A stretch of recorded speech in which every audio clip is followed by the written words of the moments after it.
Hey, fourth grade. I'm so happy to be back here with you, and we are continuing learning about animals. So now we're going to be talking about inherited versus learned behavior. We kind of jumped into this a little bit last week, so we're going to continue moving on with it this week. So here we go. We're going to jump into the video first, and then we're going to jump right into our PowerPoint.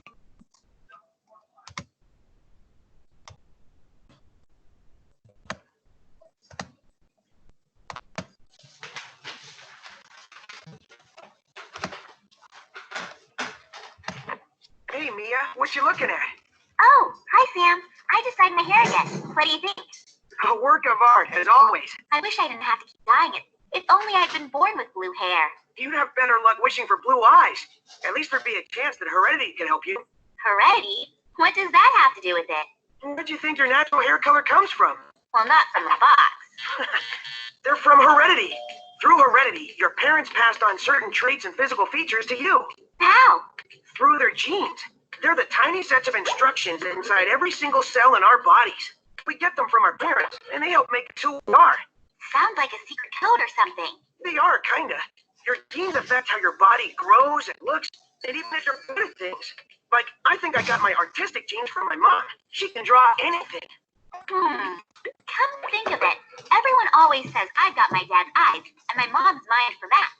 But how come my sister has green eyes and I have dark brown ones? Good question. It's a little complicated.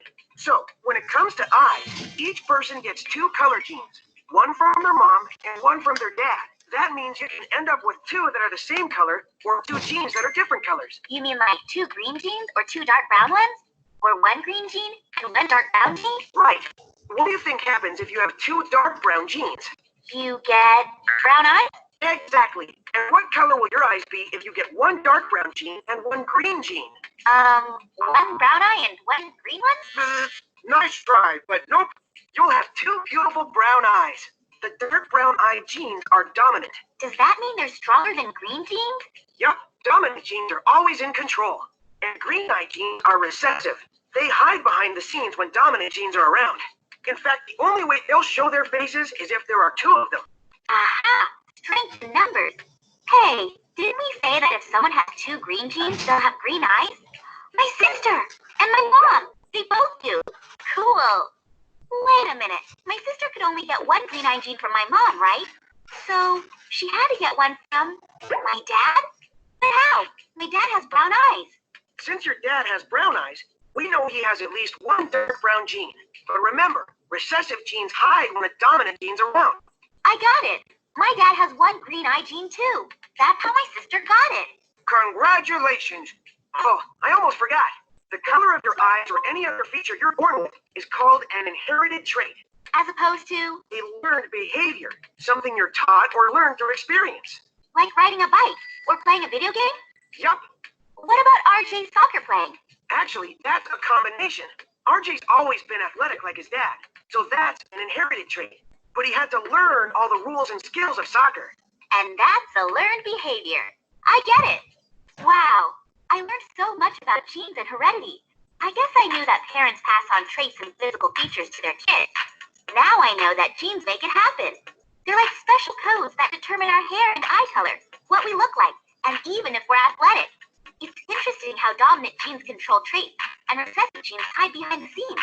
Unless they're in pairs, of course. But most of all, I like knowing that the inherited traits we're born with connect us with our parents. And our learned behaviors, the things we're taught, mean that we can keep growing forever. Couldn't have said it better myself. Speaking of growing, do you think you could teach me how to dye my hair like that? No. This is one learned behavior I'll keep for myself. All right. So now I kind of want you to think about, where did you get your eyes from? What color are your eyes, right? So we get things passed down from our parents, and we also could get things passed down from our grandparents too, because if you think about it, your parents got their traits from their parents, right? So it continues down. Same thing with animals.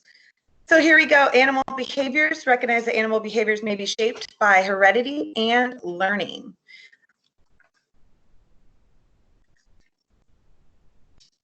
The types of behavior, characteristics that help an organism survive in its environment are adaptations. It also refers to the ability of living things to adjust to different conditions within their environment. An adaptation is not learned or taught. It is instinctive, innate, and inherited. Animals are born with adaptations. They allow the animal to better compete for survival in its habitat. Behavioral adaptations could be like migration.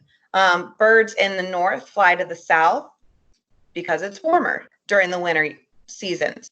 So these birds don't have to be taught that, and they don't watch their mother and fathers do that. They just know that it's time for them to migrate and do this. Hibernation is almost the same thing. When it starts to get cold, bears will go into hibernation. This is something that they don't have to learn or watch anybody do. It's automatically embedded in them.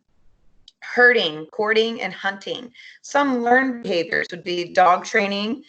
This would be such like what we talked about with a dog needing to go outside. They might scratch on the front door, showing you that they need to go out, right? Dogs are not born knowing to go to the bathroom outside. If you've ever had a puppy, there's definitely been some accidents inside your house.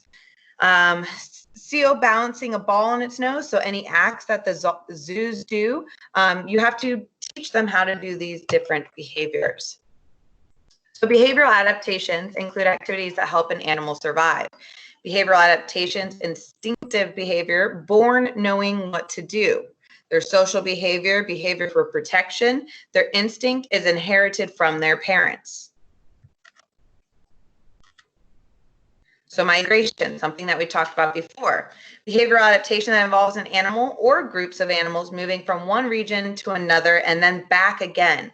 So just like when we talked about the birds migrating to the south because it is warmer, when it gets to the summer seasons, they'll travel back up north because that's their home.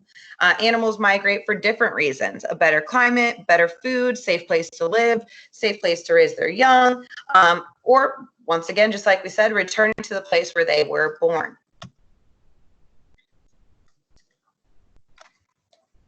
Herding, a behavioral adaptation that involves a group of animals staying together while gathering food and traveling. Protection in numbers. So rather than being by yourself, you're in a group, which makes you feel more protected. Stripes adaptation is enhanced because in a herd, it is harder for predators to see individual zebras. The stripes break up their outlines. So you'll see different animals kind of hoard together or stay together because it's harder to see where they are. And exactly like what it said about the zebras, if you have a bunch of lines all together, it's hard to see how many zebras. So it just looks like a big group of them, which some predators might be scared of. Hibernation. This is deep sleep in which animals' body temperature drops, their body activities are slowed to conserve their energy. They do not eat during this time, so they bulk up almost and go to sleep. Bats, woodchucks, and bears are all animals that do this. Courtship. Courtship in animals, behavior that results in mating and eventually reproduction. Courtship may be rather simple, involving a small number of chemical, visual, or auditory stimuli, or it may be a highly complex series of acts by two or more individuals using several modes of communication. Hunting. Animals are born with the instinct to hunt, kill, and eat other animals. Behavioral adaptations help cheetahs survive. Common behavioral adaptations include change in sleep patterns, varying hunting paths, and searching for different water sources. So if a pond were to run out of water, the zebra, the cheetah, the elephant, really any animal would have to find another source for that, because we know that living organisms need water to survive. So this is an instinct. Now we're going to talk about learned behavior. Completely different. Inherited, you're born with. It's something that you are inheriting from your folks, from your parents, from your grandparents. You could even get something from your aunt, because that is your dad's sister. So it's all tied in. All of our genes are connected. So now we're talking about learned behavior. This is something that you have to be taught. You're not born with. So this is a response to a stimulus that an animal was taught. It is behavior that an animal acquires through experiences.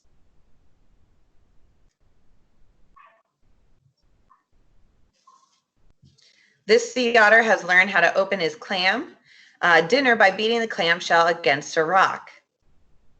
So we'll look up videos for that because this picture is a little blurry. So we'll actually look up a video of that.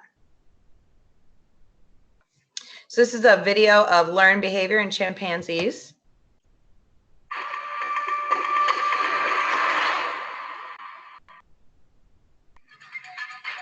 It was in Gombe some 40 years ago that Jane Goodall witnessed something that no one had ever seen before. Something that changed the way the world viewed not only chimps, but humans as well. I was walking through the vegetation one day and it had been raining, and the first 6 months' money I had, which was all I had, was running out. And I knew if I didn't see something exciting before that money ran out, that would be the end. And then I saw this black shape hunched over a termite mound. I peered through my binoculars. I saw a hand reach out to pick a piece of grass, and clearly was using this as a tool, pulling it out from the termite, the burrows into the nest, and picking the termites off with his lips. And that was what was supposed to make us most unique at that time. Humans and only humans use and make tools. We defined as man the tool maker. And so now we have to redefine man, redefine tool, or accept chimpanzees as human. Termite fishing is only one of 9 chimp tool behaviors witnessed in Gombe. Resident videographer Bill Wallauer sees termite fishing on a regular basis. Basically, it's like this. Grab a tool or twig like this, strip all the leaves off. So they'll make a fishing rod like this. They'll come up and they'll start digging around. They'll look for any kind of a hole to get into this mound, and they'll start fishing with it. Chimps love them. Great food source, great protein source. Well, I know it's kind of a bit weird, but I do eat them occasionally. They're quite good. It tastes a little bit like cashews.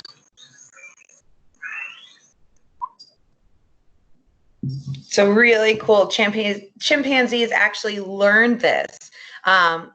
They weren't born with it. So being able to watch an animal and see them learn is remarkable. It's just their brain learning something new and being able to survive by using that new learned habit. All right, let's keep moving on. So hunting. Through experiences, a young animal learns from his or her parents how to improve hunting skills. If you've ever seen the movie Lion King, right? And what do they say? Simba, let me teach you how to hunt, right? I know that was a really good impression. But Simba is hiding behind a rock, and his dad teaches Mufasa, right? He teaches him how to jump out at the dodo bird. I can't remember his name off the top of my head, but he teaches him how to jump out at the dodo bird, and their parents literally teach them this to survive. You have to learn how to eat, especially when their parents move on and they become older adult animals. They have to provide for their young, right? So survival is a combination of both learned and instinctive skills that animals must have to develop and grow. A good example of this is seen in this cheetah population of Africa. So cheetahs being able to learn, same thing, same characteristics as what we were talking about with the Lion King. Simba knew that he had to pounce or jump on his prey, but Mufasa was able to teach him to lower himself deeper into and start to hide behind things to make it even easier for Simba to catch. All right, so guided vocabulary exit ticket. So what I want you to do for this is go ahead and pause, and I want you to look at these 3 words over on the right-hand side: hibernation, migration, and dormant. I want you to go ahead and pick which letter, A, B, or C, goes with each one. So I want you to pause right now, read through it, and try and figure out which one goes with which.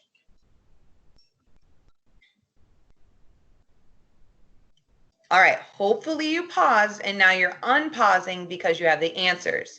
So let's go ahead and look at it. Hibernation. Hibernation, we know that this is when you go into hibernate and you go into a deep, deep sleep. So which letter goes with hibernation? Good, A, absolutely. Migration. Whenever you hear the word migration, I want you to think of birds migrating. It's one of the biggest examples that we can think of.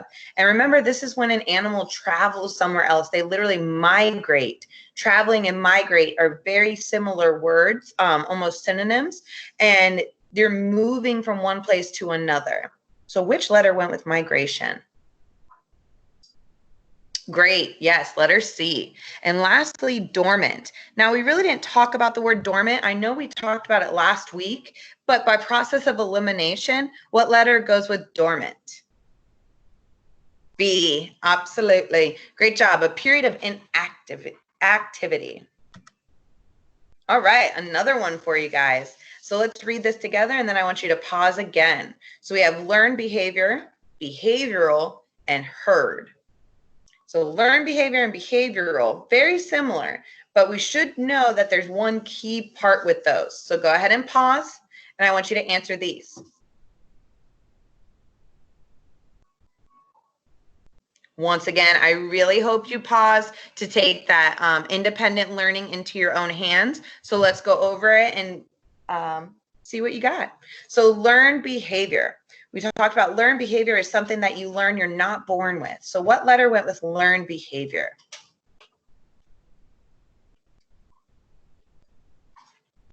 Good, F. The key word there is that it was taught. You were not born with it, right? Let's go to behavioral. What went with behavioral? So behavioral is talking about something that an animal does and able to survive. D, yes, adaptations include activities that help an animal survive. And then lastly, talking about a herd. Whenever you have a herd, you want to think of a group or more than one. So the last letter that went with that was E. Great job. A behavioral adaptation that involves a group of animals staying together while gathering food and traveling.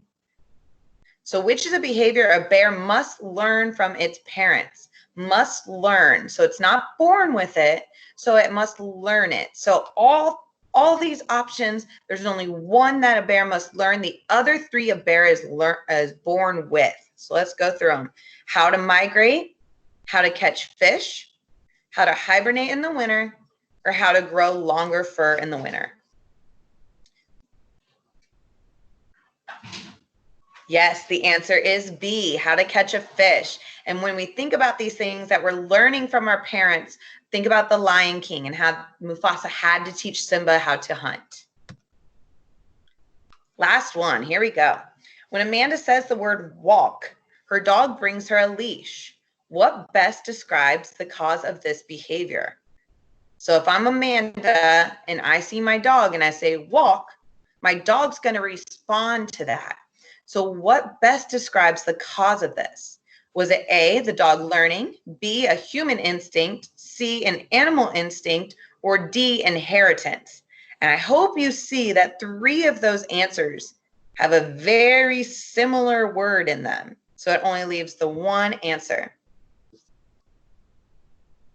It is A. Yes, this is something that is learned. If you say walk to a puppy at 8 weeks old, they're not going to do anything. But if I say walk to my dog that I've been training for a year, right? They're going to get excited. They're going to bring me a leash. They're going to know what that word means. Awesome, guys. You have been so fantastic. I love getting on here and learning with you and walking through this. I'm really excited to see and we will dig deeper into these exit tickets and talk about what is next for the week and what you guys should be doing for your own independent learning, right? Your learning behavior. So I will see you guys tomorrow. And other than that, I hope you have a wonderful time and enjoyed this PowerPoint. Bye, guys.